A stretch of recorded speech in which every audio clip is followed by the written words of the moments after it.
It would be easy to assume an idyllic life in such a beautiful place, but nowhere was untouched by the terrible tragedies of what became known as the First World War, and that same generation, together with their children, would go on to experience the events of the Second World War.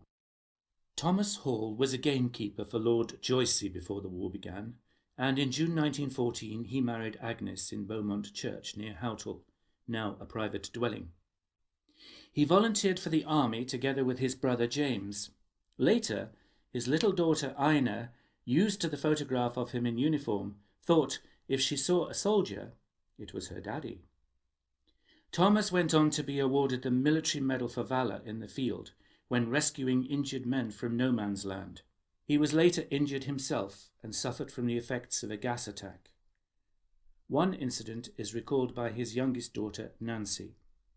He volunteered and went out on his own because it was under heavy gunfire. And this man, his leg was all shattered. There was no way that he could have lifted him, and he cut his leg off. Well, he never knew no more till he was wounded and he was back in this country. And this man, he says, "You're the bee that cut my leg off." And therefore, he must have been able to know what was going on. 2 local men died in the horror which became known as the Battle of the Somme.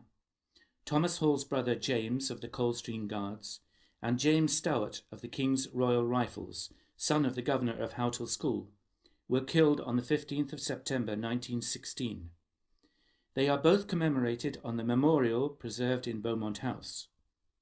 James Hall's body was never found, and later Thomas would name his only son after him.